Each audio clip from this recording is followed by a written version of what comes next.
Congreso de Biodiversidad y Política, Somos Naturaleza, cómo incorporar la biodiversidad en la toma de decisiones. En la charla de hoy vamos a hablar sobre instrumentos estratégicos para ordenar ambientalmente el territorio, áreas protegidas y más allá. Argentina cuenta con una estrategia nacional sobre biodiversidad. La misma es una política de Estado que nuestro país establece para la conservación y uso sostenible de la biodiversidad y la distribución justa y equitativa de sus beneficios. En este sentido, existe el desafío de integrar la biodiversidad en la toma de decisiones desde todos los sectores. En este encuentro conversaremos sobre la importancia de definir áreas protegidas para la conservación, áreas para el uso sostenible, áreas para la producción compatible con la conservación de la biodiversidad. ¿Qué es el ordenamiento ambiental del territorio? Una de las herramientas que les vamos a compartir en este encuentro. El ordenamiento ambiental del territorio debe entenderse como un instrumento para hacer efectiva la integración de diferentes variables, tanto ambientales como sociales y económicas, para el desarrollo sostenible. Es un proceso planificado de naturaleza política, técnica y administrativa, que plantea el análisis de un sistema ambiental para organizar y administrar el uso de ese espacio. En la Estrategia Nacional de Biodiversidad encontramos en la meta 1, articular y concertar con diferentes organismos nacionales, provinciales y municipales involucrados en la planificación del territorio y con otros actores territoriales el ordenamiento ambiental del territorio, con una visión ecorregional. En la charla de hoy vamos a contar con los importantes y valiosos aportes de Leónidas Lizárraga de Parques Nacionales, Ana Di Pangracio de la FAN, Rosalía Pellegrini de la Unión de los Trabajadores de la Tierra, Julieta Gómez y Adriel Magnetti de la Red Argentina de Jóvenes en Conservación. Ahora le vamos a pedir a Leo, si estás por ahí, para compartir tu presentación. Bueno, muchas gracias por la invitación, Bárbara. Ahora les voy a compartir mi presentación sobre las áreas naturales protegidas en Argentina, ¿no? Un poco voy a tratar de ser rápido, y voy a hablar de todos los conceptos que implican este término de áreas naturales protegidas, ¿sí? Como todos sabemos, gracias a la tecnología, el hombre como especie ha ocupado casi todos los ambientes del planeta, ¿sí? Y también gracias a todas las actividades que necesitamos para vivir, actualmente estamos atravesando por una grave crisis ambiental a nivel mundial, ¿sí? Esta crisis ambiental provoca muchos problemas a los cuales son de público conocimiento, ¿sí? El cambio global, la deforestación, la degradación del suelo, el consumismo, la generación de residuos, ¿sí? La globalización versus los saberes populares, y sobrepesca, tráfico ilegal de especies, pérdida de biodiversidad, invasión de especies exóticas, escasez de agua e inundaciones, ¿sí? Debido a esta crisis mundial, se han comenzado a plantear diversas estrategias de conservación, ¿sí? Entre las cuales una de ellas es el establecimiento de áreas protegidas, ¿sí? También esta crisis mundial ha estimulado desde los años 50 quizás el desarrollo de las ciencias ambientales, ¿sí? Llegando a lo que es la biología de la conservación, que intenta desarrollar estas estrategias de conservación, ¿sí? Con una visión holística e integradora. Una cosa importante para aclarar es que cuando uno habla de conservación, no está solamente hablando de protección, sino que está hablando de protección y uso con miras a un desarrollo sostenible, ¿sí? Gracias a muchos acuerdos políticos que se vienen haciendo a nivel mundial, se han planteado metas, ¿sí? Con esta visión impulsada de la biología de la conservación, que es la visión holística, el mundo como un todo e integradora, ¿sí? Conectando partes y temas que antes eran abordados de manera particular, ¿sí? Es por eso que actualmente tenemos lo que se conocen como los objetivos del milenio, que seguramente en el transcurso de estas charlas abordarán más el tema, ¿sí? Bueno, ¿en qué consiste la creación de áreas protegidas? Básicamente, ¿sí?, consiste en destinar una porción de un ambiente natural o seminatural que sea emblemática, ¿sí?, para proteger o conservar una pequeña parte del patrimonio natural y cultural de un estado. Un estado que puede ser una provincia o puede ser un país, ¿sí? Bajo el lema de que estas áreas protegidas constituyen una estrategia fundamental para la conservación a largo plazo tanto de la diversidad biológica como la biodiversidad cultural, ¿sí?, proporcionando bienes y servicios ecosistémicos esenciales para la sociedad, la vida en general y las comunidades locales, ¿sí?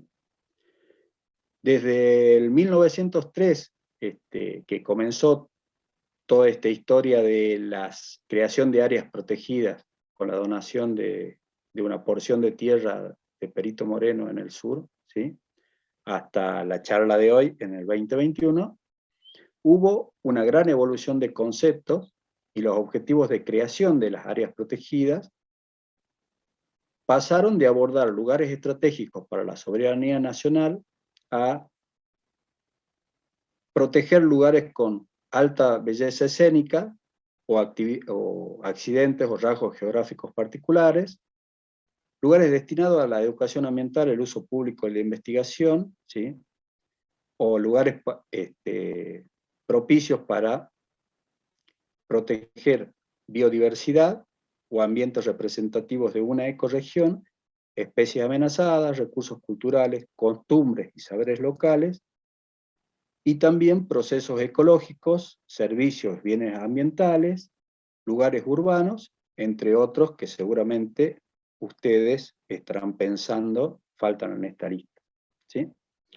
Ahora bien, ¿cuál sería la definición de áreas protegidas, ¿sí?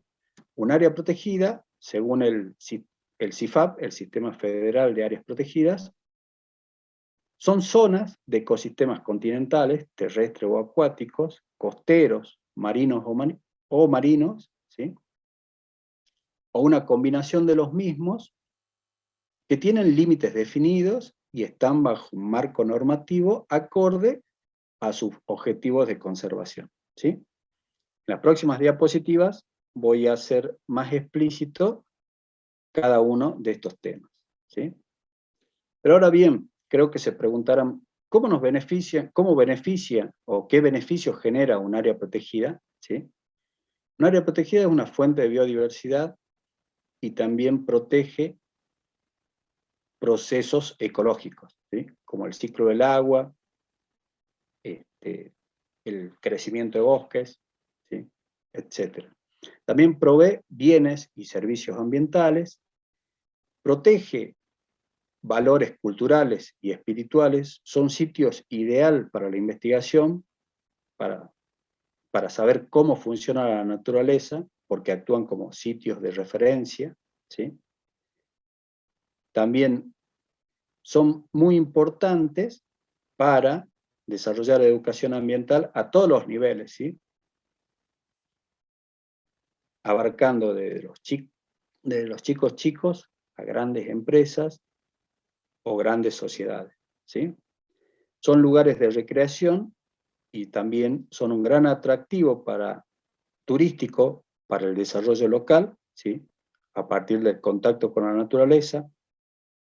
Genera así empleo para la gente local y también alternativas económicas.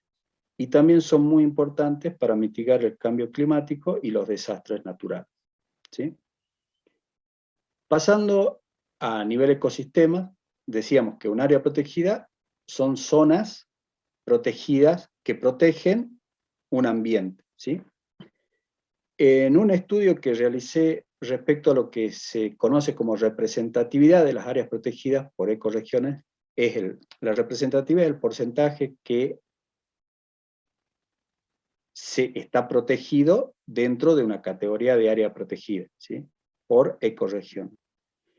En el país, lo que hicimos fue contar qué representatividad tenían las áreas protegidas a nivel nacional, a nivel provincial, y también qué riesgo tiene cada ecorregión a partir de un concepto que se llama huella humana, que básicamente lo que hace es mapear el nivel de actividad humana, ¿sí?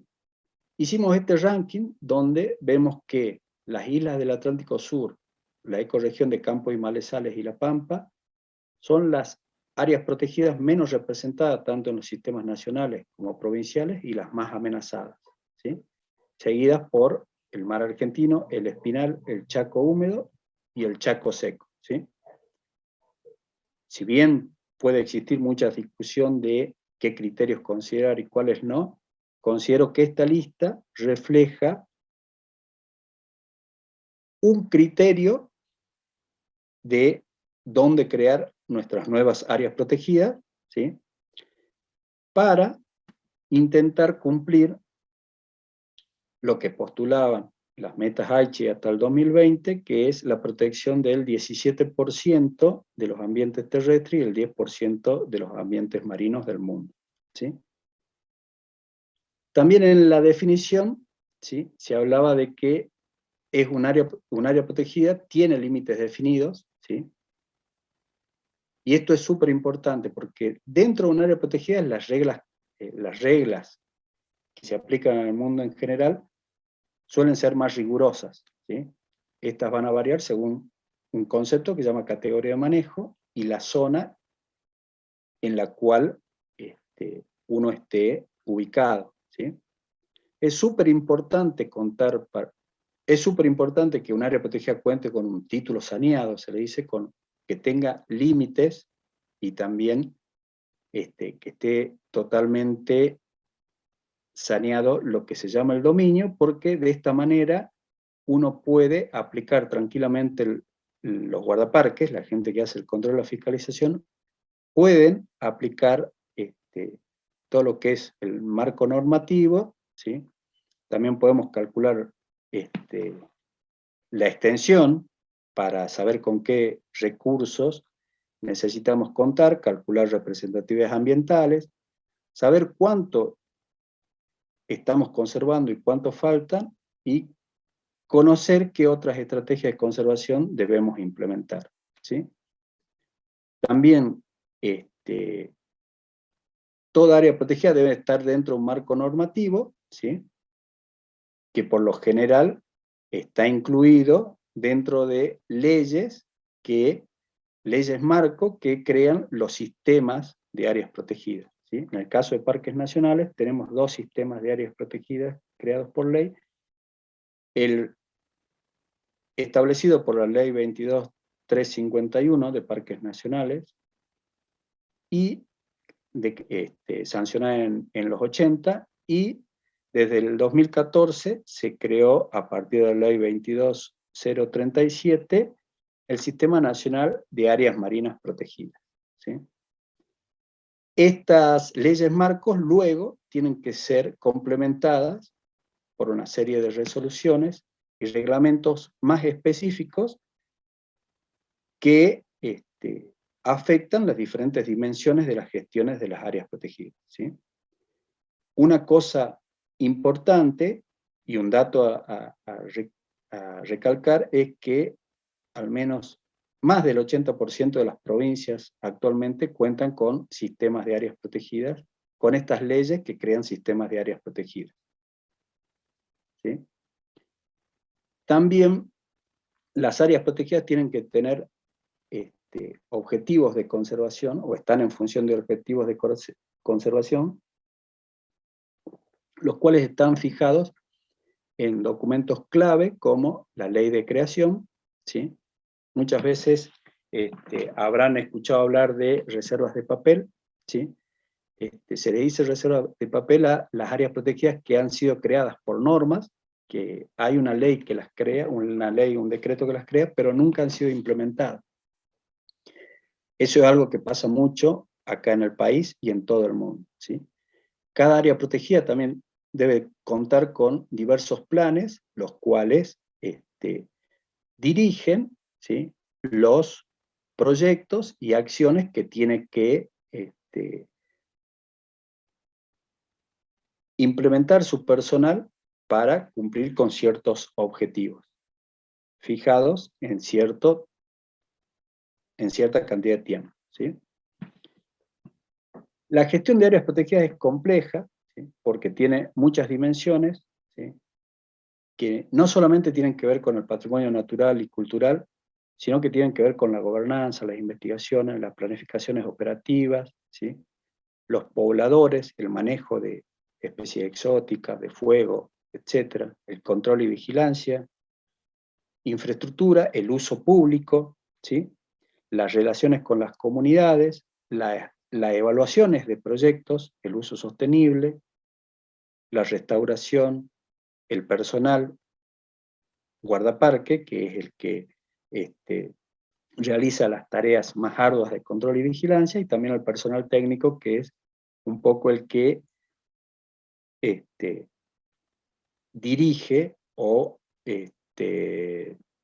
recomienda sobre las acciones que se tienen que tomar en terreno, ¿no?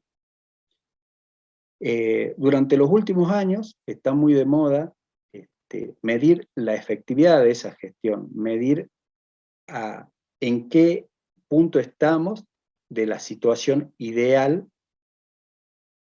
de lo que sería la gestión en diversos ámbitos, como el marco legal, el conocimiento del patrimonio natural, cultural, el uso público, lo que es lo administrativo, económico y financiero, lo social, y la planificación estratégica y su evaluación, ¿sí? Como verán, la gestión de áreas protegidas, ¿sí?, ha evolucionado mucho desde el inicio de los tiempos, donde por lo general se excluía la actividad humana, ¿sí?, hasta hoy en día, donde hay un reconocimiento de la gente que vive dentro de las áreas protegidas, y también, en mayor o menor medida, se busca la participación de ellos y de la sociedad en general en la toma de decisiones, ¿sí? Lo que sí es importante recalcar es que esa relación va a varía seguramente en función de la categoría de manejo de un área protegida. ¿A qué me refiero con categorías de manejo? A que no todas las áreas protegidas tienen la misma rigurosidad, sino que pueden tener mayor nivel de protección o actividad humana en función de la categoría que se le haya otorgado, ¿sí? La UCN, que es la Unión Internacional para la Conservación de la Naturaleza, ¿sí?, propuso unas 6 unidades, unas 6 categorías de manejo, las cuales están aplicadas a nivel mundial, y se intenta que ellas sean homologadas a cada una de las categorías de los diferentes sistemas nacionales o provinciales de áreas protegidas, ¿sí? Un concepto importante también para un área protegida es su zonificación, la cual consiste en dividir el área protegida identificando áreas donde se pueden hacer algunas cosas y áreas donde no se pueden hacer algunas cosas, ¿sí? Bueno, ya hablamos mucho de áreas protegidas y siempre se hace la pregunta, ¿existe el área protegida ideal? ¿Cuál tendría que ser su diseño? En general, siempre hay que analizar caso por caso, pero aquí se listan una serie de criterios con los cuales un área protegida debería cumplir, ¿sí? De todos ellos, ¿sí?, uno que es muy importante para los tiempos actuales, que es que el ser humano debe estar integrado, ¿sí?, a esta protección, ¿sí? Aquí un poco, tampoco hay fórmulas mágicas de cómo crear un área protegida, pero sí se deben cumplir con una serie de pasos que se deben ir implementando siempre con mucho diálogo, acuerdos y estudios, ¿sí? Pasando ya a los números en Argentina, ¿sí? Según el Sistema Federal de Áreas Protegidas, existen unas 545 áreas que representan el 13% del territorio nacional, sumando unas 38 millones de hectáreas, ¿sí? Y existen áreas de diferentes tipos de jurisdicción e incluso de diferentes tipos de orígenes, ¿sí? También existen 3 tipos de categorías internacionales, que son las reservas de biosfera, sitios Ramsar y sitios de patrimonio mundial natural, ¿sí? El Sistema Federal de Áreas Protegidas fue creado en el 2003, ¿sí? Y está integrado por las áreas protegidas que forman parte de los sistemas nacionales y provinciales y que se han inscrito de manera voluntaria a este sistema, ¿sí? Es un instrumento que coordina acciones de conservación de las áreas protegidas, uso sostenible de sus componentes y recursos culturales asociados, ¿sí? Gracias a todo este sistema, uno puede conocer, tener una lista y saber la superficie de cuántas son las áreas protegidas que existen en Argentina, ¿sí? Por ejemplo, dentro de parques nacionales tenemos 49 áreas protegidas, de las cuales 5 se corresponden a ambientes marinos, ¿sí? Perdón, 5 o 6 se corresponden a ambientes marinos, ¿sí? Y suman unas 13 millones de hectáreas, y hay 43 que suman unas 4 millones de hectáreas y protegen superficies terrestres, ¿sí? Cabe recalcar que la protección marina dentro de parques nacionales comenzó a fines de la década del 2010, ¿sí? Y ha tenido un salto muy importante a partir de 2014 y 2019 con la creación de 3 áreas oceánicas, ¿sí? Ahora bien, ya sabemos qué son las áreas protegidas, ¿sí?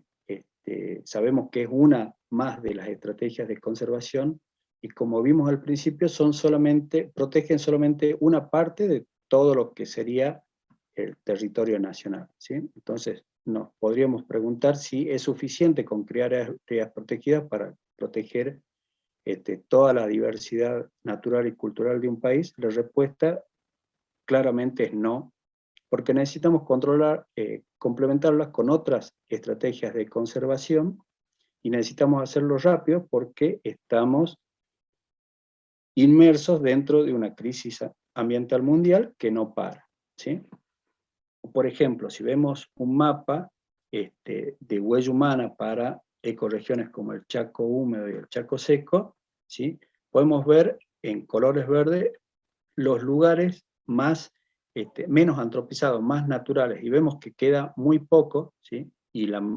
Y gran parte de estos han sido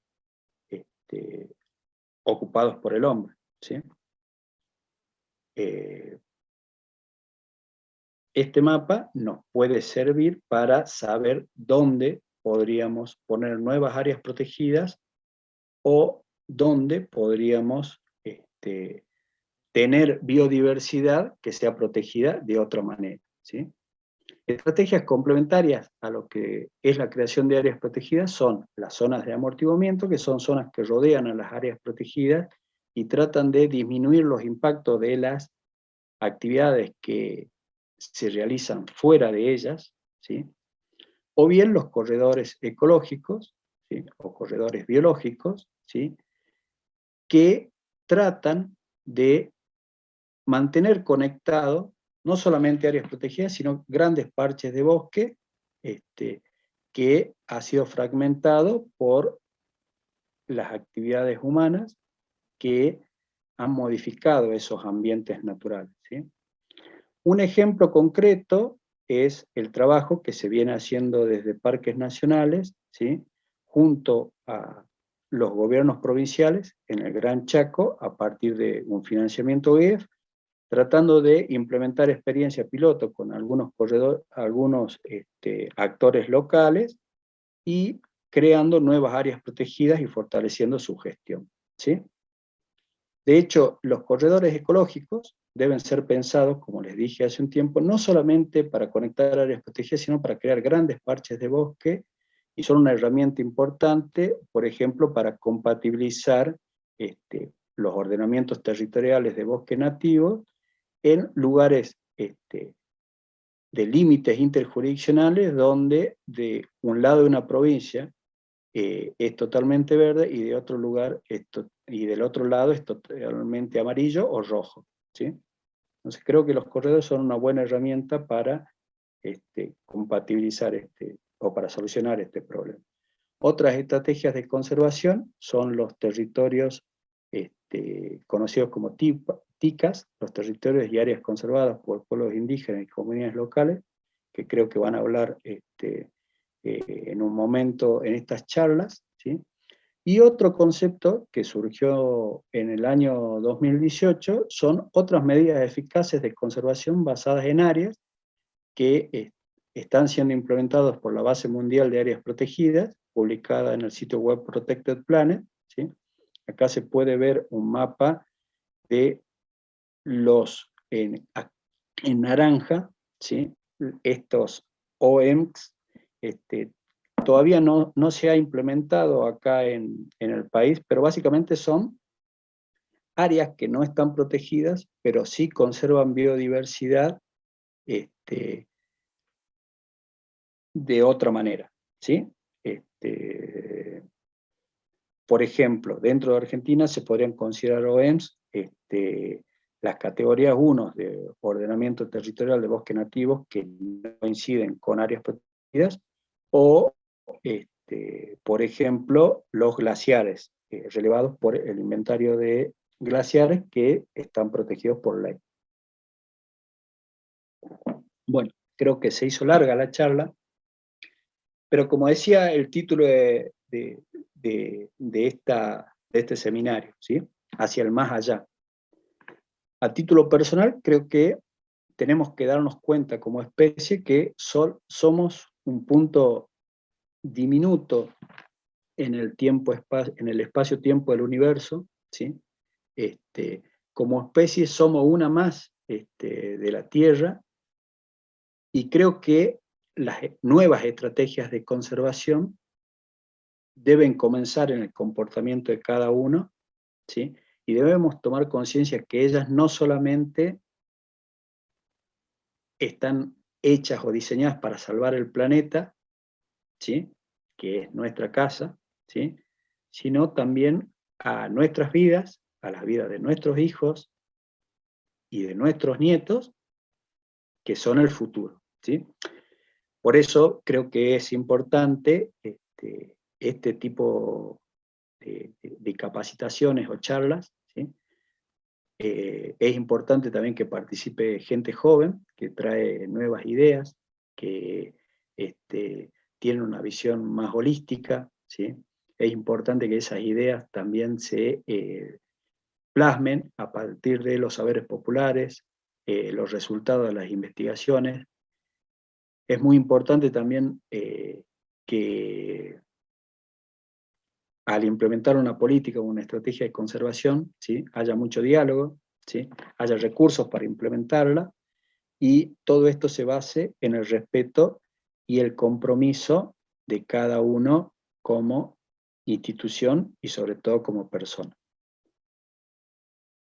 Muchas gracias. Muchísimas gracias, Leo, por esta magistral charla para comprender todo este ABC para entender el rol de las áreas protegidas. Así que, bueno, muchísimas gracias, Leo Lizárraga de Parques Nacionales.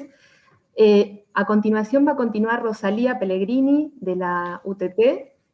Hacemos un pequeño cambio en el cronograma. Ahí está. Bueno, ¿cómo están? Bueno, agradecerles primero la invitación para esta charla y también agradecerles a mis compañeros que me antecedieron y que me van a acompañar cuando finalice. Y también les agradezco el cambio porque justo tenemos una asamblea de mujeres en Tucumán, trabajadoras de la tierra, y por eso tengo que dejarlos en un ratito, así que intentaré ser breve, pero poder aportar. Bueno, primero yo decía, bueno, ¿por qué estamos nosotros y nosotras desde la UTT, la Unión de Trabajadores de la Tierra, pequeños productores y productoras, en esta charla que habla de la conservación, ¿no?, de los espacios para proteger la biodiversidad, ¿no?, que estamos tratando de darle la vuelta a cómo generar también políticas públicas, proyectos y promover que esta casa que habitamos no siga siendo destruida. Y si hablamos de biodiversidad, sí es necesario aclarar, y ahí me hago cargo de mi sector de alguna manera, pero para criticar, para proponer y para asumir, de que la agricultura y el desarrollo de los sistemas agroalimentarios son en gran parte responsables, ¿no?, de la pérdida de biodiversidad. Y en eso es importante, cuando hablo de modelos agroalimentarios, ¿de qué estamos hablando?, ¿no? Y estamos hablando de un sector concentrado en Argentina, en la cual históricamente se funda el Estado argentino en base a un modelo agroexportador, que hoy en día ese modelo está basado en la exportación de commodities con un impacto muy grande, bastante difícil de revertir en el territorio, en la biodiversidad y en las vidas de todos y todas. Estoy hablando de la ampliación, por ejemplo, de la frontera de la soja transgénica, acompañada de un paquete tecnológico de herbicidas y productos fitosanitarios, que nosotros le decimos agrotóxicos, porque hay que decirles como tienen que llamarles, como se llaman verdaderamente, que tiene un impacto muy grande sobre las vidas de quienes habitan los pueblos que quedaron ahí a merced de este proyecto económico de producción de monocultivo. Los suelos totalmente degradados, el desmonte, el desalojo de familias campesinas, ¿no?, que también ahí, y después me voy a meter en ese tema de nuestro rol como especie en la conservación de la biodiversidad y de los territorios y los ecosistemas. Entonces decía, el desalojo de familias campesinas en función de este modelo agroalimentario. Seguramente me faltan un montón más de consecuencias ambientales, como es la contaminación del agua, por ejemplo, y lo que tiene que ver con toda la concentración económica que eso genera, ¿no? El hecho de que hoy tengamos que pagar los alimentos, que cualquier familia que le cuesta llegar a fin de mes tenga que pagar los alimentos cada vez a un precio más caro. Para pensar un ordenamiento territorial que tenga en cuenta los ecosistemas, los territorios, el ambiente, tenemos que también pensar la cuestión del modelo de desarrollo económico. Pensar solamente territorios que estén libres de contaminación, sin impacto ambiental, que estén cuidados los ecosistemas, sin pensar cuál es la economía de nuestro país, cuál es el modelo de desarrollo económico y cuál es el modelo puntualmente para el sistema agroalimentario, no solo, digamos, es utópico, sino que es una cosa o la otra, digamos. Justamente el modelo agroalimentario es uno de los que más impactos negativos tiene sobre el medio ambiente, sobre la profundización de las consecuencias del cambio climático, con lo cual tenemos que pensar modos de existencia, de desarrollo económico, de desarrollo de sistemas productivos alimentarios que justamente dialoguen con los ecosistemas y formemos parte de eso. Por eso tenemos que pensar territorios en donde haya una agricultura sustentable, una agricultura que tenga como paradigma la agroecología. Desde la agroecología nosotros nos sentimos parte de esa naturaleza en la cual desde una relación recíproca producimos alimentos, ¿no? En eso se basa la agroecología que nosotros practicamos, en la reconstitución de los suelos, en de alguna manera, y dicho muy simplificadamente, imitar lo que sucede en la naturaleza, ¿no? Uno no va a ir a un monte y va a encontrar una plaga, porque hay un equilibrio ecológico, hay diversidad, y hay una relación recíproca. Bueno, en esa relación recíproca nosotros somos parte, la ganadería es parte, la agricultura es parte. Entonces, ¿cómo sería ese formar parte? Ahí, por ejemplo, una experiencia concreta de la UTT son las colonias agrícolas de abastecimiento urbano, que es en tierras del Estado que muchas veces o están abandonadas o, lo que sería más grave, están usufructuándose con lógicas extractivistas y de impacto negativo ambiental. Nos ha pasado ir a tierra del Estado en donde hay soja, por ejemplo. Entonces ahí nosotros lo que proponemos es acceso a la tierra para estas familias productoras que somos los responsables del 60% de lo que comemos, sin embargo no somos dueños y dueñas de la tierra, somos eternos arrendatarios, y proponer justamente una propuesta de acceso a la tierra organizadamente, o sea, a través de la comunidad, de las colonias, de las cooperativas, para desarrollar la producción de alimentos sanos y en conexión además con la comunidad de vecinos y vecinas que habitan ese territorio, ¿no? Por eso abastecimiento urbano. Hay muchos cordones periurbanos en los cuales se pueden desarrollar estas propuestas, en donde además hay una regeneración de la biodiversidad, porque no solamente se practica horticultura, sino que hay una infinidad de actividades agrícolas que se desarrollan sumándose a esta propuesta de interacción con el resto del ecosistema, y a su vez hay vecinos y vecinas que consumen esos alimentos sanos, directo de quien los produce, los pueden ir a conocer, pueden saber de dónde sale esta zanahoria, cómo se cultivó, y eso a su vez abona a que se construye un consenso alrededor de cómo se quiere habitar ese territorio, ¿no? Y en donde en un momento podía haber, abandono total, o soja, hoy hay una comunidad organizada produciendo alimentos y en una fuerte interacción también con el resto de la comunidad periurbana.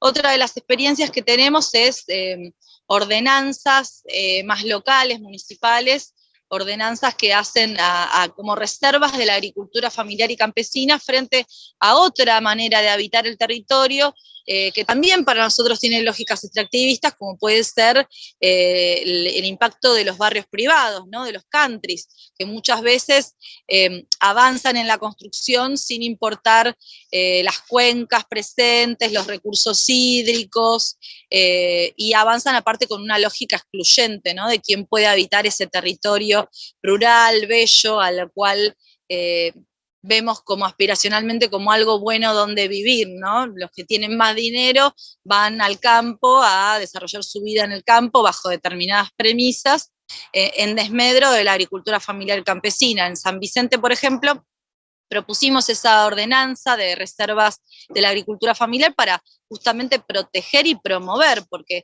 a veces, insisto, pensar cómo habitamos el territorio de una manera sustentable sin pensar cuál es el desarrollo económico que queremos, ¿no? Y en función de qué va a estar a habitar ese territorio, si desde un punto de vista excluyente para las minorías y sin importar el impacto en la naturaleza, o desde un lugar, primero con justicia social, que vaya de la mano de la justicia ambiental. Esa es, digamos, la propuesta que estamos transitando y que queremos que dialogue con las distintas propuestas que hay de reservas y de protección del ambiente. Muchísimas gracias a vos, Rosalía. Hoy hemos tenido algunos problemas en la señal, pero después cuando no se veía tu imagen, para que salga mejor el sonido, vamos a poner algunos elementos que refuercen todo esto que vos decís, que es la propuesta de otros modelos alternativos que sí existen y que se pueden practicar en todo el territorio. Así que, bueno, muchísimas gracias, Rosalía, por tus aportes. A continuación, continúa Ana Di Pangracio de la FARN. Muchísimas gracias también, Rosalía. Bueno, muchas gracias y gracias por la invitación. Bueno, sobre lo que yo me voy a referir es a una contribución que va por afuera, pero que aporta a lo que es las áreas protegidas clásicas, que es lo que se conoce como otras medidas de conservación eficaces basadas en áreas, y el aporte que éstas hacen a la conservación in situ, ¿no? Construyendo sobre lo dicho particularmente por Leo hace un ratito, ¿no? Recordar que esto se da en un escenario de crisis de pérdida de biodiversidad a nivel global y del cual la Argentina no escapa, ¿no? Sabemos que no hay vida ni producción posible con ecosistemas degradados, sin naturaleza. Que la biodiversidad sostiene el funcionamiento de los ecosistemas y es esencial para nuestra salud y nuestro bienestar. Sustenta especies, agua, alimentos, medicinas, economías locales, medios de vida y culturas. En definitiva, la biodiversidad, que se entiende como los sistemas naturales que hacen posible la vida en la Tierra, es una red vital de la cual somos parte integrante y de la que tanto dependemos, ¿no? Y que tanto tenemos que trabajar para comprender eso, que somos parte de la naturaleza, no somos algo por fuera de ella. Pero bueno, a pesar de esta importancia, es que la biodiversidad, igualmente por esta falta, ¿no?, de comprensión, la biodiversidad se pierde y degrada cada día en cada rincón del mundo y no hay dudas al respecto de que esto es consecuencia directa de la actividad humana, ¿no? Así como también el cambio climático global que atravesamos. Esto hace que la tasa de extinción de especies y pérdida de hábitats naturales esté acelerando como nunca antes. Y en este sentido yo recomiendo la lectura de la evaluación global de la biodiversidad y servicios de los ecosistemas que ha hecho la IPBES en 2019. IPBES es una plataforma intergubernamental sobre la biodiversidad y servicios de los ecosistemas, del cual Argentina es parte, y produjo este reporte global, pero también luego regionales, y otros reportes temáticos de mucho interés, pero particularmente la evaluación global, la primera de su tipo, se lanzó en el 2019 y tuvo un gran impacto y realmente vino a dejar en claro una vez más lo que la ciencia nos viene diciendo desde hace varios años, ¿no? Pero ha tenido mucho efecto y esperamos que así sea en las medidas que se adopten para revertir esta crisis en los próximos años. Y en línea con eso, digamos, la preocupación por la pérdida de biodiversidad no viene de solo hace unos pocos años, sino que el mundo ya se ha expresado preocupado por esta crisis, se puede decir desde Estocolmo 1972, cuando se dio la primera Conferencia de Naciones Unidas sobre Medio Ambiente, pero particularmente luego la comunidad internacional quiso abordar el tema biodiversidad específicamente a través de un convenio que se terminó adoptando por 170 países, entre ellos Argentina, en 1992, en la Cumbre de la Tierra de Río de Janeiro, que tuvo un gran impacto porque, bueno, muchos de los principios consagrados en su declaración luego se vieron reflejados en las legislaciones nacionales. Este convenio se adoptó en el 92 y Argentina lo ratificó por ley en 1994, con lo cual lo podemos hacer valer como ley interna, ¿no? Y tiene tres grandes objetivos: conservar la biodiversidad, usarla sosteniblemente y asegurar un acceso a los recursos genéticos y una distribución justa y equitativa de los beneficios que se obtengan de su uso, ¿no? Es en el marco de este convenio que se ha hecho mucho trabajo, pero entre ellos destaco, porque nos va a llevar al tema que hoy abordo, se adoptó en 2010 en la conferencia plenaria que reúne al total de los estados que son parte del convenio, entre ellos Argentina, un plan estratégico para la diversidad biológica y metas, que se conocen como metas de Aichi, por la región de Japón donde se celebró esta conferencia, que iba del periodo 2011 a 2020. Sobre la base de una visión que apunta a 2050, de que estemos viviendo en armonía con la naturaleza, lo que hace este plan estratégico y sus metas es inspirar acciones a gran escala por parte de todos los países y diversidad de titulares de derechos, y eso incluye a pueblos indígenas y comunidades locales, mujeres, jóvenes, pero también otros actores de la sociedad civil, como ONGs, academia, el sector científico, para revertir la crisis de pérdida de biodiversidad en lo que se esperaba fuera un marco de acción de una década, ¿no? A los efectos de asegurar que, bueno, la naturaleza pueda seguir brindando los beneficios que otorga a las personas, ¿no? Pero siempre también destacamos nosotros, no es que solo tenemos que cuidar la biodiversidad por los beneficios que nos brinda, sino porque tiene un valor intrínseco, está acá desde mucho antes que nosotros y merece por esa razón ser preservada, ¿no? Y hay una de las metas dentro de una serie de objetivos estratégicos que tiene este plan, que es el de mejorar la situación de la biodiversidad, salvaguardando, es decir, protegiendo a los ecosistemas, las especies y la diversidad genética, que es la meta 11 de Aichi, que se proponía para 2020 al menos que se haya protegido el 17% de zonas terrestres y aguas continentales y un 10% de las zonas marinas costeras, ¿no? Después tiene otros elementos, en este primero del porcentaje seguramente, si bien lo que nos deja de aprendizaje esta década que pasó, este plan ya está vencido y se está negociando uno nuevo, es que si bien ha habido avances, los avances no fueron suficientes. De las 20 metas de Aichi, solo 6 se cumplieron parcialmente, en el resto o no hubo suficientes esfuerzos o incluso se estuvo por debajo de la meta que se proponía para 2020, pero el caso este de la meta de Aichi 11 es una de esas 6 que se ha cumplido parcialmente.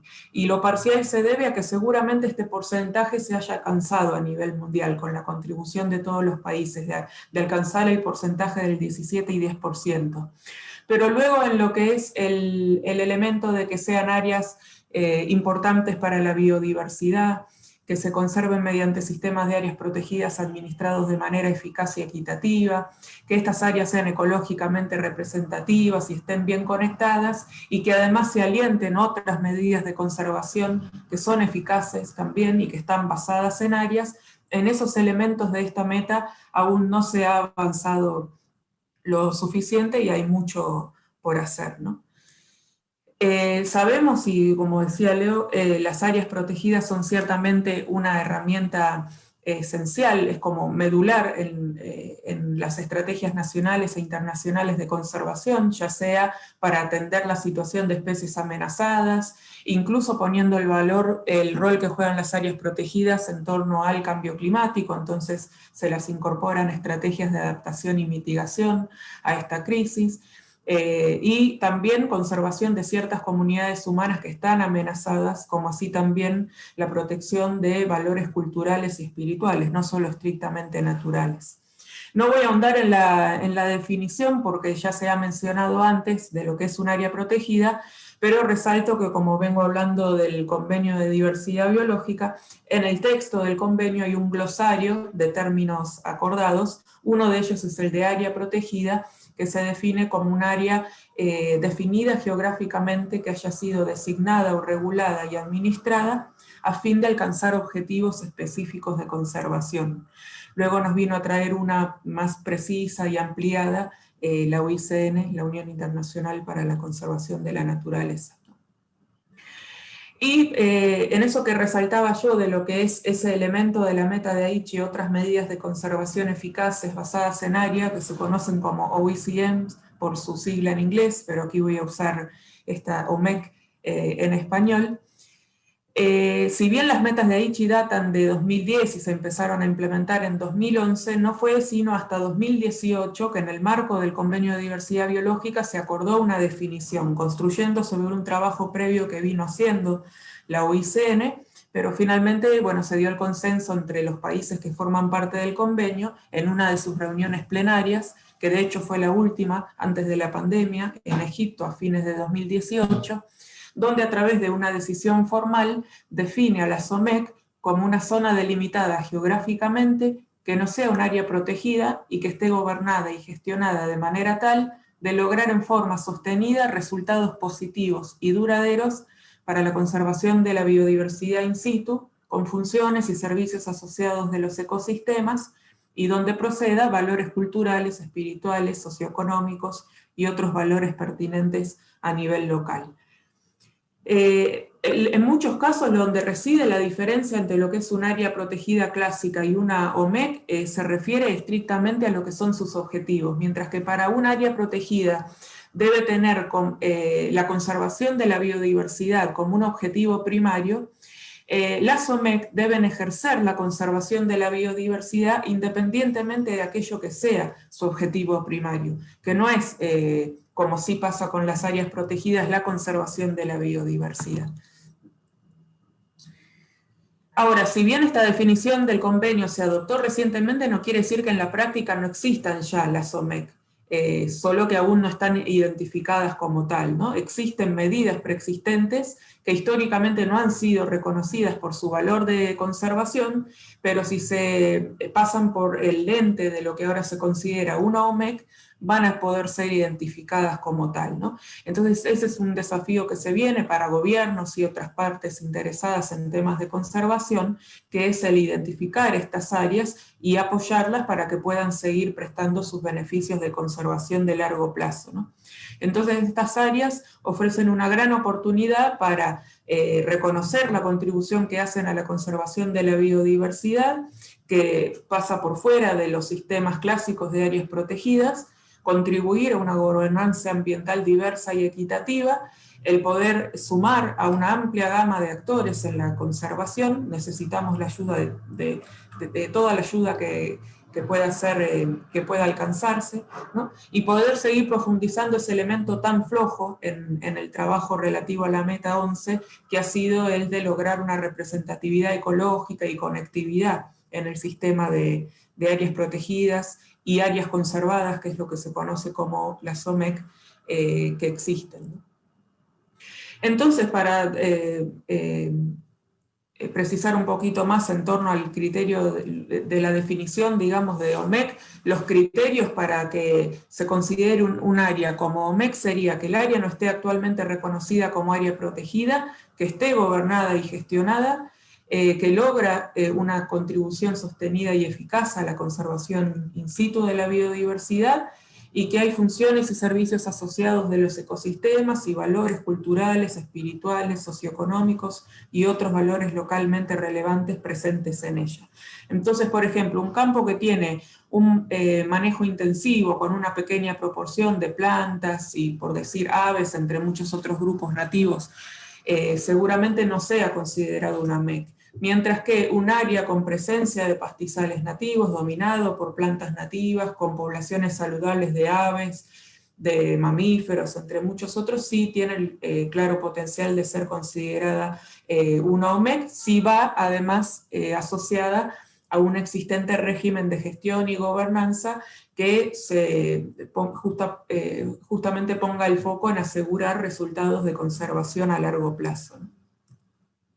Entonces, áreas que pueden tener el potencial de ser reconocidas como OMEC pueden ser áreas sin perturbaciones, que por una razón u otra han terminado sin tener una perturbación a la biodiversidad que albergan, sitios naturales sagrados, zonas militares, áreas protectoras de cuencas, territorios y áreas conservados por pueblos indígenas y comunidades locales que se conocen como TICAS, parques urbanos o municipales, que si bien se administran para la recreación pública, son lo suficientemente grandes y naturales como para contribuir a la conservación de la biodiversidad y se administran para asegurar que se sostengan esos valores. Áreas que han sido restauradas exitosamente, que representaban ecosistemas que estaban degradados o amenazados, reservas naturales privadas, áreas que están gestionadas, por ejemplo, por universidades, otro tipo de instituciones parecidas para investigación, áreas que cumplen con estándares acordados globalmente, como las áreas claves para la biodiversidad o las áreas importantes para la conservación de las aves, entre otros estándares. Y los corredores ecológicos, ¿no? Que también antes se mencionaban. Aquí quiero hacer referencia a una contribución que hacemos desde FARN y otro conjunto de organizaciones en el marco de una iniciativa que se llama Humedales sin Fronteras, que apuntamos a la construcción de un concepto de corredor biocultural, o sea, no solo alcanzando lo que es la pata ecológica, natural, sino también integrando lo cultural. Lo cual parte de la premisa que la diversidad biológica y la diversidad cultural no pueden entenderse sino en relación, ¿no? Se oponen al pensamiento fragmentario y facilitan percibirnos como parte de la naturaleza, esa cuestión que mencionaba al inicio, que tanto daño después tiene en los territorios y en la biodiversidad. Y estos corredores lo que facilitan es mantener interconectados a ecosistemas y a las comunidades que los habitan, ¿no? Ciertamente hay trabajo por hacer en torno a la SOMEC, hay que generar capacidades para poder reconocerlas y llevar adelante las reformas legislativas e institucionales que sean necesarias. Por ejemplo, en Argentina, el reconocerlas a través de una legislación, que es la de parques nacionales, que en materia de áreas protegidas, hace tiempo que no tiene una actualización. Hace unos años se estuvo cerca de sancionar una ley de presupuestos mínimos, de estándares mínimos para toda la Argentina en materia de áreas protegidas y perdió estado parlamentario. Puede ser que se retome en los próximos años. Apoyo financiero, ciertamente, toda acción de conservación sin fondos no es posible llevarla adelante y sostenerla. Y aquí lo importante no solo de aprovechar fondos que puedan venir del financiamiento internacional, sino la importancia de comprometer recursos genuinos de nuestro propio país para invertir en la conservación y uso sostenible del ambiente, y luego monitorear la efectividad, ¿no?, de estas OMEC.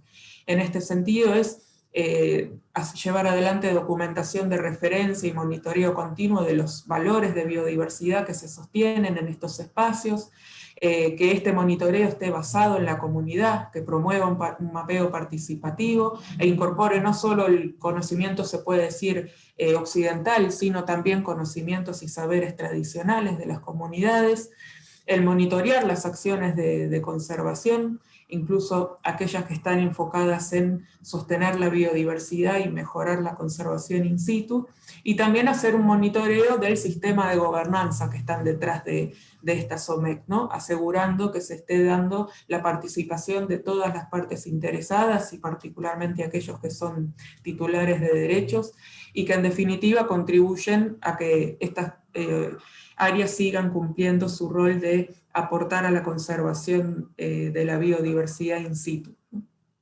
Quiero destacar que existe dentro de lo que es la base de datos mundial sobre áreas protegidas, que es un proyecto conjunto del Programa de Naciones Unidas para el Medio Ambiente y la UICN, un capítulo especialmente dedicado para la SOMEC.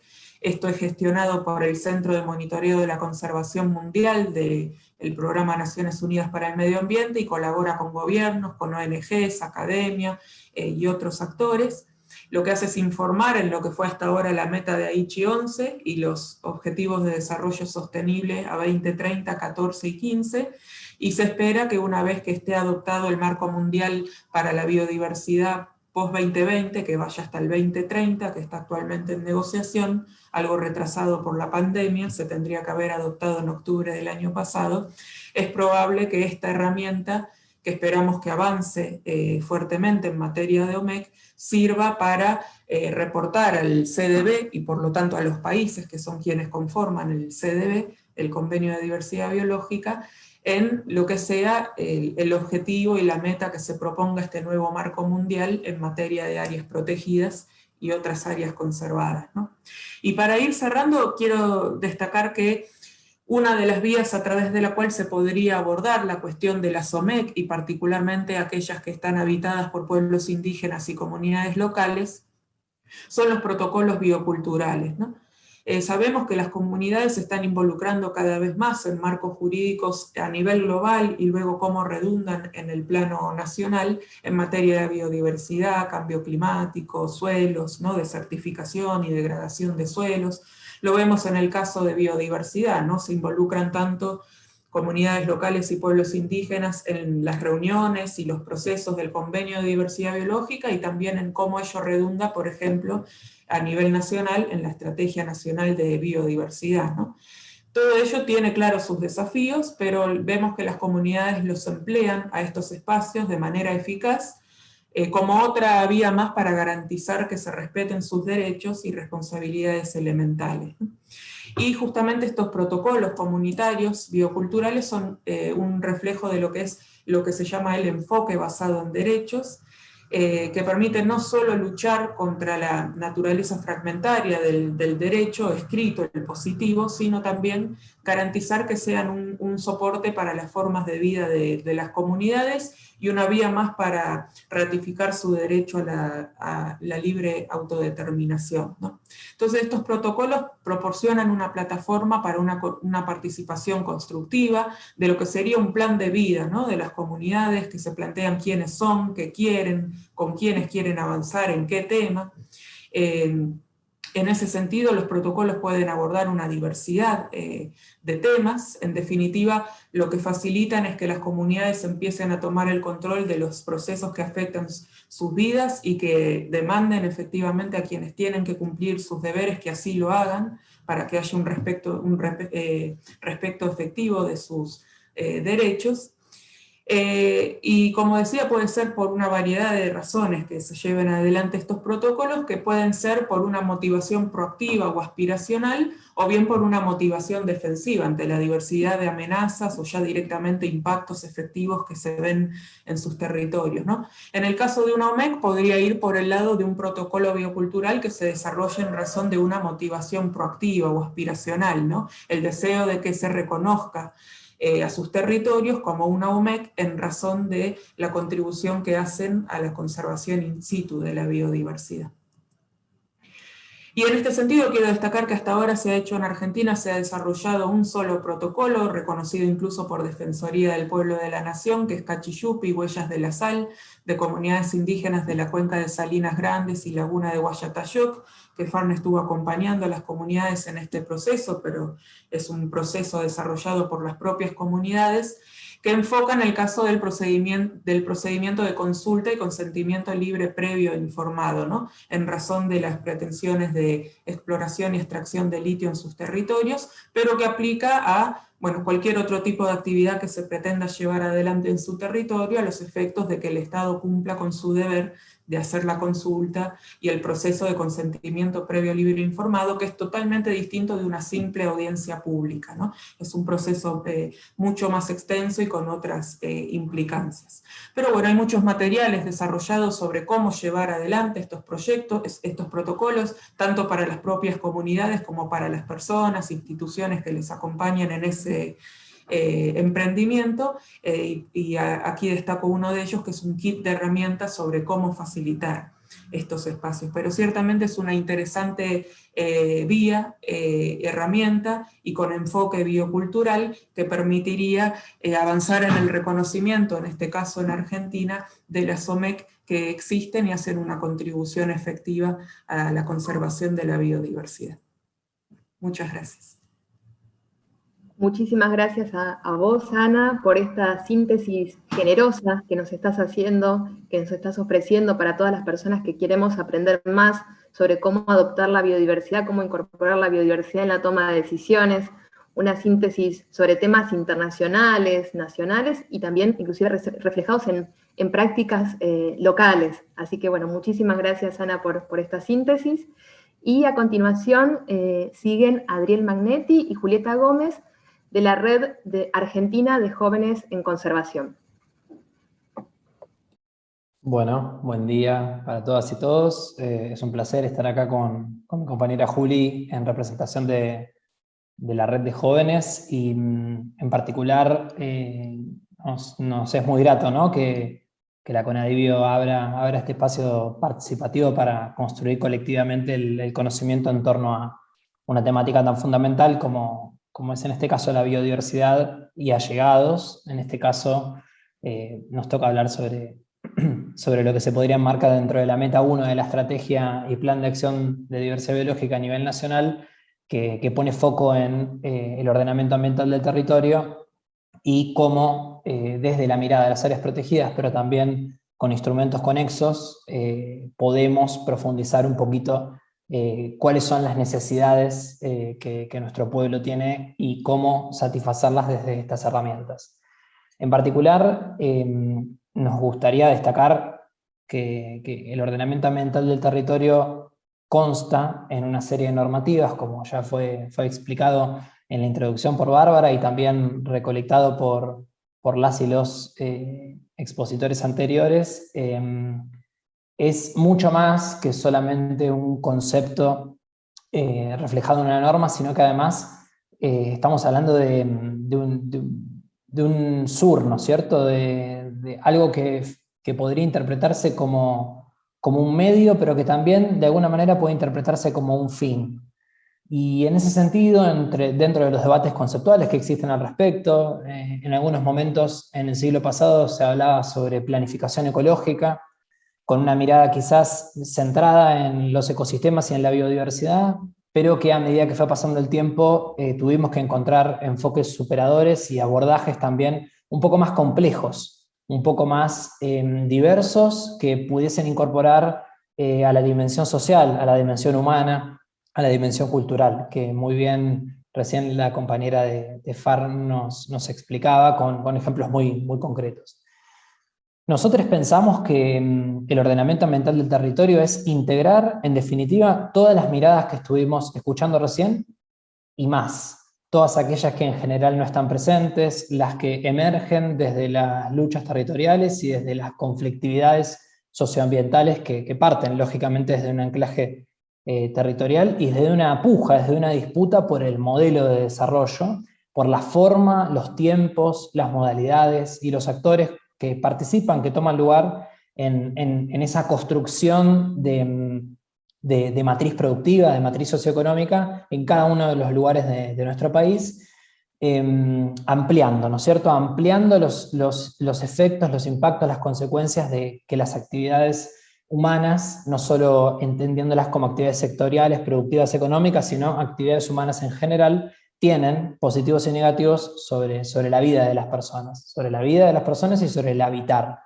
En ese sentido, pensamos que integrar esas miradas, esos deseos, esas aspiraciones, los sueños que las personas tienen cuando deciden desarrollar este concepto tan importante que es el arraigo a su propia tierra, al lugar donde nacieron, a la cosmovisión y a la idiosincrasia local del sitio en el que habitan, y de su entorno, tenemos que superar la mirada local para integrar a nivel regional. Después mi compañera Juli va a explorar un poquito más esto, pero nosotros pensamos que tenemos que empezar a planificar para el bienestar de esas comunidades, es decir, volver a poner a las personas en el centro y contemplando que desde esa mirada del desarrollo humano tenemos que integrar un montón de cosas adentro de la bolsa, donde lo ambiental en realidad está imbrincado, está incorporado de manera profunda y transversal a el abordaje, ¿no es cierto? Lo ambiental no es solamente un ítem más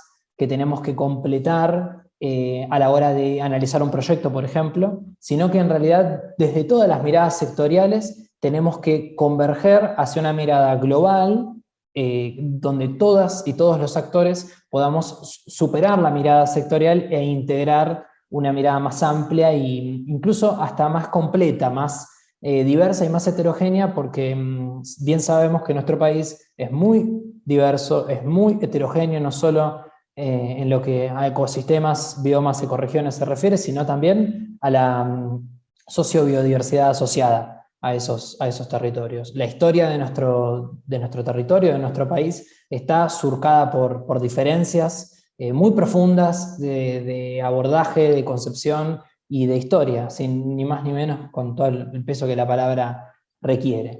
En ese sentido, algunos conceptos para reforzar a la hora de pensar en cómo integrar a la biodiversidad, a las áreas protegidas, a los otros instrumentos dentro de un proceso.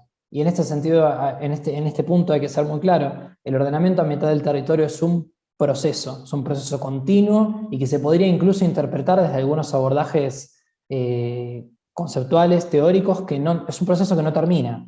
Es importante dar comienzo, pero es un proceso que no finaliza en un producto, sino que tiene pasos intermedios, tiene estaciones, tiene momentos en los cuales se van cristalizando acuerdos interseccionales, pero que reflejan un tiempo y que reflejan una mirada. No pueden ser entendidos como algo estático y como algo que permanece inalterable a lo largo del tiempo.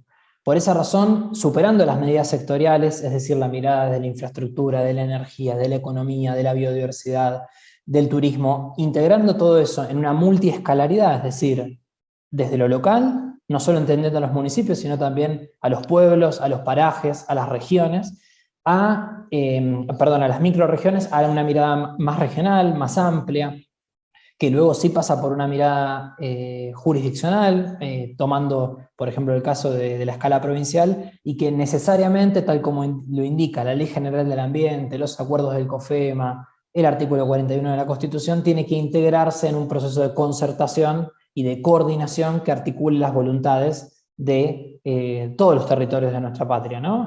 Converger hacia un modelo de desarrollo nacional y no 24 modelos jurisdiccionales diferentes.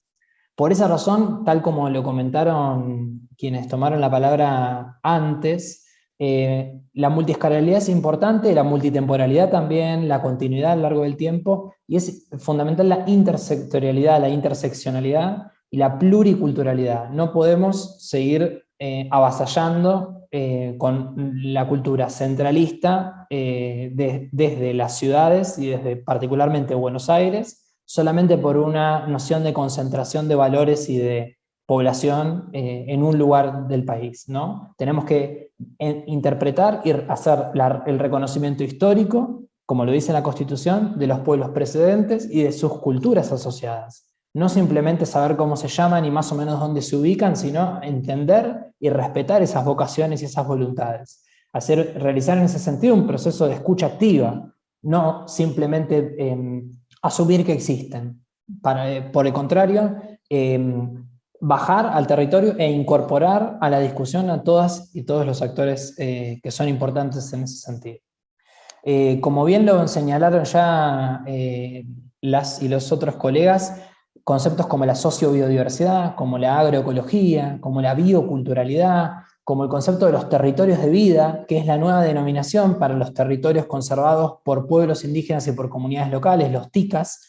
En Argentina existe un proyecto de acompañamiento y de fortalecimiento a los TICAS, que es liderado por la Facultad de Agronomía de la UBA, en conjunto con el Programa de Naciones Unidas para la Alimentación y el Programa de Pequeñas Donaciones del Fondo Mundial de Medio Ambiente, con apoyo de varias institucionalidades a nivel nacional, como la Cancillería, como el Ministerio de Ambiente, que, bueno, justamente vienen a poner de relevancia que estos procesos de conservación in situ concreta no solo es efectivo y eficiente, sino que además existen, ¿no? Hay que tomar el conocimiento y reconocer que esto pasa. Es una lógica inversa a la lógica tutorial y paternalista que tenemos de hasta que algo el Estado no dice que existe, bueno, no, parece que no estuviera en los registros, que no pasase apercibido por nuestras miradas y nuestras estadísticas, nuestras bases de datos, que por ejemplo Leo compartió antes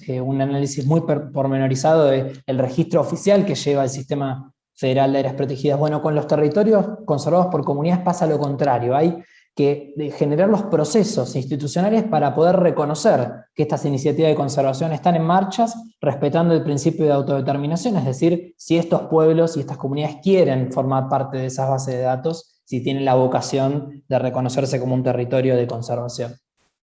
En ese sentido, y avanzando quizás hacia una mirada más profunda de qué implica concretamente el ordenamiento ambiental del territorio, que es una responsabilidad de cada una y de cada uno de quienes tienen cierto lugar de toma de decisión, de responsabilidad, en un marco de gobernanza ambiental amplio, que luego Juli va a profundizar. Planificar para el bienestar o para el buen vivir involucra integrar al alimento, a la producción, a la biodiversidad, al agua, a la salud, al desarrollo humano integral, en un contexto general de crisis ambiental a nivel global, a nivel nacional y a nivel local, pero también en un contexto de profunda incertidumbre en función del cambio climático. Este enfoque, como bien también antes comentaba Anita, viene siendo promovido y viene siendo desarrollado y profundizado por la Plataforma Intergubernamental de Ecosistemas, Biodiversidad y Política, IPBES, que permanentemente va contribuyendo al análisis y a la profundización en materia de polinizadores, en materia de certificación y degradación del suelo, en materia de océanos y criósfera, es decir, la parte congelada del planeta, y en materia de biodiversidad y servicios ecosistémicos, o como IPBES lo llama, las contribuciones de la naturaleza para las personas. Dentro de ese gran marco conceptual al que adherimos y también discutimos para adaptarlo a nuestra mirada local, sabiendo también que ese marco parte desde una mirada donde tuvieron mucha participación científicas y científicos argentinos, con mucha trayectoria y mucha impronta, ¿no? El desarrollo de estos conceptos del sistema socioecológico, de las contribuciones de la naturaleza para las personas, no son exclusivamente del norte global, sino que también tienen anclaje en reconocer esos saberes tradicionales.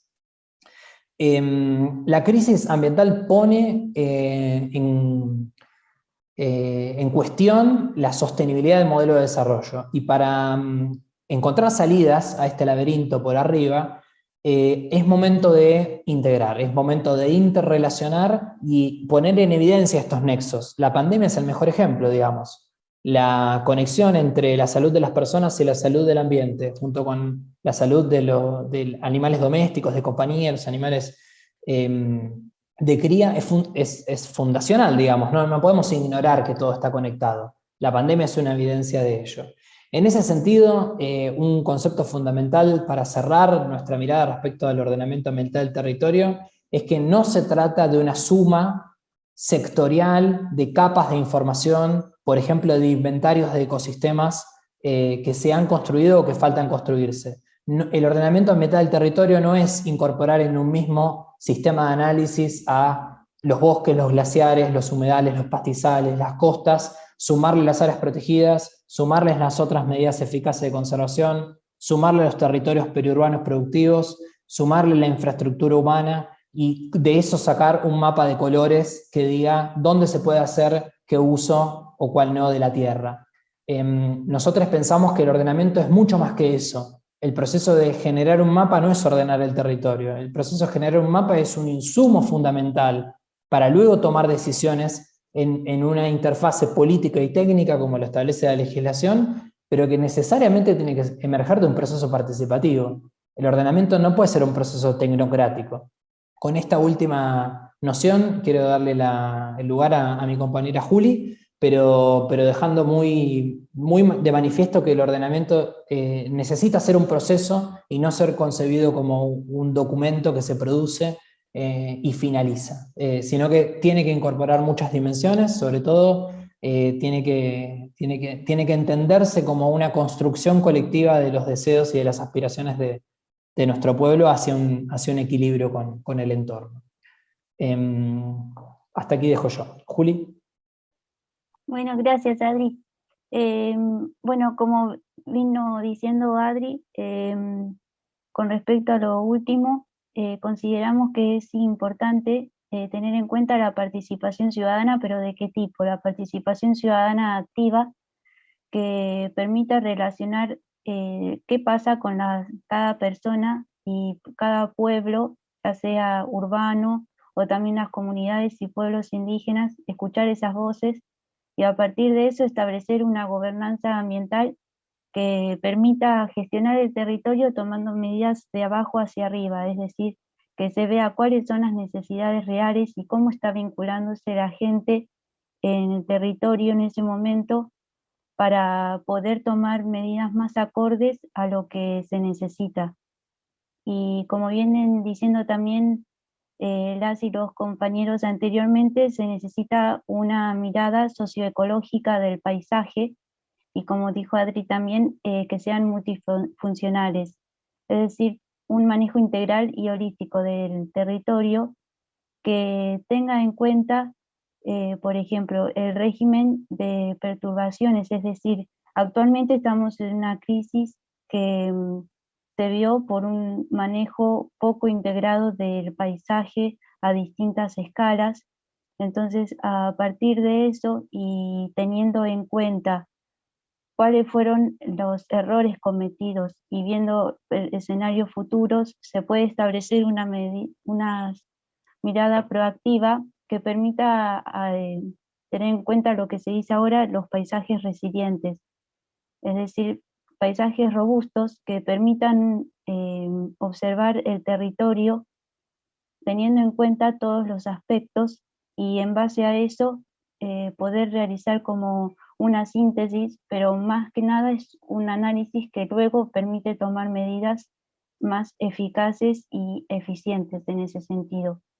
Y, por ejemplo, en España se usa mucho lo que es la biodiversidad en red y análisis de las matrices del paisaje, teniendo en cuenta las manchas, luego se establecen distintos patrones, y en base a eso se establece, bueno, actualmente se ha desarrollado el paisaje urbano, pero sin tener en cuenta las partes biológicas, ecológicas y demás. Entonces, previo a cualquier desarrollo urbano, poder saber cómo está el paisaje en el momento permite determinar qué áreas son las que se deben conservar o qué áreas se debe potenciar y expandirse. Y en ese sentido cobra importancia y se pueden incluir aquellos aspectos que sean manejo de humedales, los TICAS y, como vienen diciendo las compañeras, o los OMEX. Entonces todo eso permitiría generar un manejo y abordar el paisaje de una manera integral que como reflejo permitirá generar paisajes más armoniosos con el ambiente, porque el paisaje también es como un reflejo de la forma en la que estamos vinculándonos con el territorio y con la naturaleza. De esa forma se permite generar un resultado más eficiente y así lograr paisajes que estén acorde a las necesidades de las personas. Entonces, la protección de los paisajes y el manejo de los paisajes pueden ser una herramienta que esté asociada al ordenamiento ambiental del territorio. Bueno, eso, no sé si Adri quiere sumar algo más. No, ya estamos. Yo creo que en la parte de la reflexión final quizás podemos sumar algo más, pero creo que lo dejamos por acá. Bueno, muchísimas gracias a los dos por su integración de todos los temas, por compartir también sus conocimientos tan amplios. O sea, esto que ustedes están compartiendo es evidencia de una gran profundización en el tema ambiental, ¿no? Buscar haber leído mucho, profundizado mucho, porque obviamente hay una preocupación genuina, bueno, como todos los participantes, y gracias por compartir su sabiduría con todos nosotros. Le vamos a pedir entonces a todos los participantes si pueden compartir qué fue lo que aprendió uno del otro, uno de la otra persona, de manera de hacer una síntesis antes de terminar esta charla de hoy. Si quiere empezar Leo, porque fue el primero, y así nos organizamos. No, la verdad, como decía en la presentación, a mí me parece importante que comenzar a ver gente nueva, ¿sí? Gente joven, ideas nuevas, la diversidad de conceptos, las metas Aichi, el convenio de diversidad biológica, los objetivos del milenio que ahora pasaron a ser objetivos del desarrollo sostenible, las TICAS, la OEMS, la verdad que hoy en día la conservación de la biodiversidad se ha vuelto compleja, ¿no? Entonces, creo que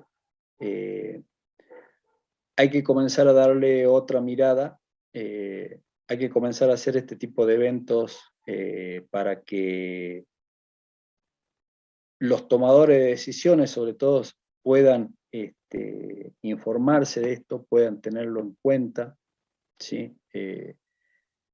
También, digamos, hay muchos reclamos que se hacen por esta crisis ambiental por ahí, que uno la ve desde el punto de vista de la conservación, ¿sí? También está comenzando a integrarse con toda una problemática social, ¿sí? Ligada al modelo de desarrollo que tenemos, esta globalización que tenemos, digamos que creo que estamos perdiendo como especie nosotros nuestra diversidad, ¿sí? Y eso se nota de hace mucho, o sea, queremos tener la fórmula para hacer todo de la misma manera, ser como el otro, digamos, producir una semilla que tiene cierta característica y que poniendo 2 o 3 cositas puedo hacer lo mismo, ¿sí? Y digamos, entonces eso para mí es complejo y la verdad que creo que no le estamos encontrando la vuelta, ¿sí?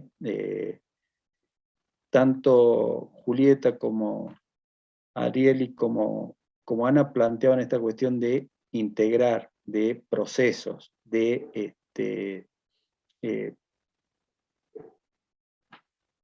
buscar respeto, buscar consenso, también buscar esta cuestión que el otro quiera lo que yo quiero, digamos, ¿sí? O sea, no imponer, sino que sea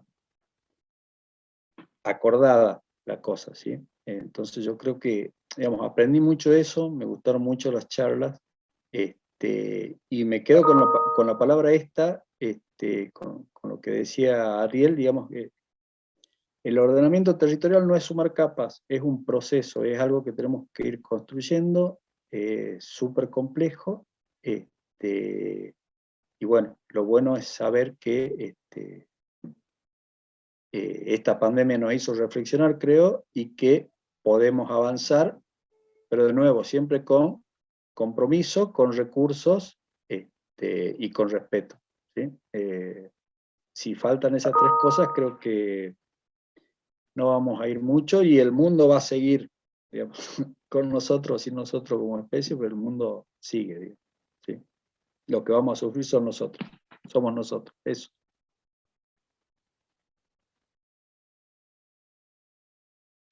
Gracias, Leo. Ana. Sí. Bueno, yo de lo dicho por Leo, me llevo también uno de los elementos que es importante para algo tan central como lo que es una gestión efectiva de nuestros sistemas de áreas protegidas y luego de otros que también se sumen, y también vinculado incluso con el ejercicio de derechos, que es la importancia de la claridad en tenencia de la tierra, en límites y dominio, ¿no? De las áreas, sean protegidas u otras conservadas. Eso es un elemento central y que hay que trabajar mucho en Argentina. Sobre lo de Rosalía, el aporte que hizo en materia de un desarrollo económico inclusivo y el incorporar al sistema agroalimentario de tipo sano y popular como un elemento más de las estrategias que se dirijan a conservar la biodiversidad y a usarla sosteniblemente, ¿no? Incluyendo acciones a nivel no solo estrictamente de áreas rurales, sino también de tipo urbana y periurbanas. Eso considerando más en nuestro país e incluso región, donde 90% de la población habita en ciudades, es un elemento muy importante, y también las ciudades alojan una rica biodiversidad que es importante preservarla, y creo que se hizo evidente en estos tiempos de pandemia que también estamos atravesando. Y de lo que han dicho los chicos, Adriel y Julieta, me llevo estos elementos también que se mencionaban de dejar a un lado el enfoque paternalista en procesos como el ordenamiento ambiental del territorio y abrazar los aportes que vienen a ser los territorios de vida para la conservación y el uso sostenible de la biodiversidad, y en línea con lo que decía antes Leo también, el abrazar el involucramiento de los jóvenes, ¿no? Es importante que lo hagan también ahí como cierre, en lo que es no solo la agenda climática, que capaz en los que se disparó los movimientos más recientes, porque siempre hubo jóvenes involucrados a lo largo de la historia del ambientalismo, pero más recientemente que se empezaron a involucrar pidiendo acción por el clima, y ahora también, y desde hace un tiempo, están abordando los temas de biodiversidad, ¿no? El seguir profundizando y poniendo en primer nivel de las discusiones a la biodiversidad es muy importante, a veces se ve un poco postergada por lo climático, así que hay que seguir trabajando en sostener allí a la biodiversidad, básicamente porque es esencial para nuestra supervivencia, ¿no? Aun cuando hagamos acción por el clima, que es importante y que está relacionado, porque las crisis ambientales están todas interrelacionadas, la biodiversidad tiene su propia agenda y tenemos que trabajarla para asegurar nuestra propia supervivencia a largo plazo, ¿no? Con lo cual, aportes como estos que apuntan a cómo integrar la biodiversidad en la toma de decisiones en todos los niveles y el sector tanto público como privado, creo que es una iniciativa más que necesaria e interesante y agradecida por este espacio. En definitiva, sí, contribuir entre todos y todas para alcanzar un desarrollo humano justo y responsable, ¿no? En armonía con la naturaleza. Gracias, Ana. Y Adriel y Julieta, si quieren compartirnos con qué se quedan, qué han aprendido. Dale, arranco yo, así respetamos ese orden previo. Dos ideas.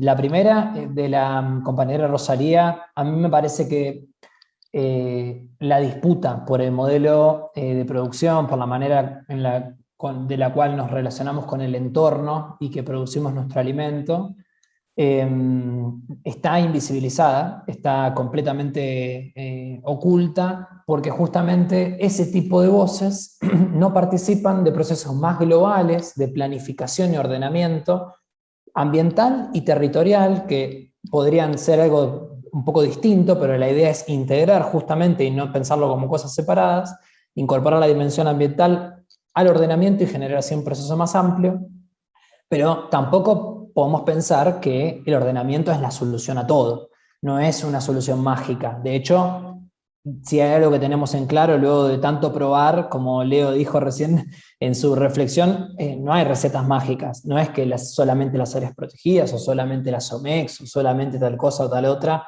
funcionan, porque efectivamente seguimos en una crisis profunda y que cada vez tiene impactos más drásticos sobre la vida de la gente. Cada vez más personas sufren con más intensidad, más severidad los efectos de este colapso ecosistémico que en realidad se empieza a evidenciar en los lugares donde menos condiciones tenemos para ser resilientes frente a eso, para adaptarnos al cambio climático. Por eso el OAT, el Ordenamiento Ambiental del Territorio, más que un objetivo, es un sur, pero también es un medio, y en ese medio tenemos que discutir el modelo de desarrollo. Y por otro lado, algo de lo que decía Leo, que yo no lo profundicé porque es otro mundo aparte, es solo con crear áreas protegidas no alcanza. Esto ya está muy claro, porque en general lo que termina pasando es que las áreas se crean y se implementan en un porcentaje muy bajo, realmente bajo, y en muchas de ellas no solo no se implementa, sino que lo poco que se implementa tampoco se monitorea y se evalúa. Entonces la efectividad de esa gestión es realmente minúscula y hacemos muchos esfuerzos desagregados, descoordinados y que, bueno, tenemos que replantearnos justamente cómo funciona este sistema federal en función de las vocaciones y de las voluntades de cada una de las jurisdicciones y de la integración y de la concertación a nivel nacional. Creo que esas son un poco las lecciones aprendidas que me llevo hoy del intercambio. Bueno, yo desde lo que vienen diciendo y decimos todos y todas, veo que tenemos como eje común que se necesita un cambio de paradigma y un cambio en la forma de relacionarnos con el entorno, pero que no lo podemos dejar para después, sino que tiene que ser ya por las consecuencias en las que estamos. Y aprendí mucho de cada uno y cada una hoy. Me llevo lo del manejo eficiente de las áreas protegidas que dijo Leo. Después lo del manejo de una producción de alimentos que sea más eficiente y amigable con el ambiente es algo primordial, ya que es a partir de lo cual nosotros vivimos y que tiene que ser integrado de otra forma y poder manejarse de tal forma que permita aumentar la biodiversidad en esos lugares que también están destinados a producir.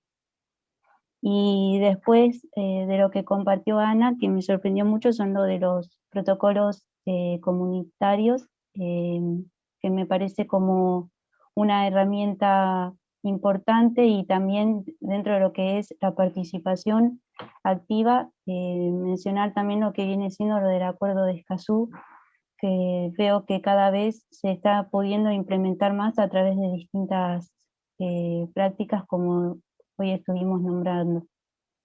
Y bueno, muy agradecida de estar acá y muy enriquecedora toda la charla, y gracias. Bueno, con esta conclusión que comparte Julieta, damos cierre a esta charla número 5 del Congreso de Biodiversidad y Política. Le agradecemos a todos y a todas sus valiosos aportes, que son síntesis, o sea, ustedes están ahorrando muchísimas lecturas, muchísimo material, muchísima reflexión, y lo han hecho de una manera muy generosa, muy amena, así que bueno, agradecerles profundamente estos aportes. Con esto damos terminada la charla número 5.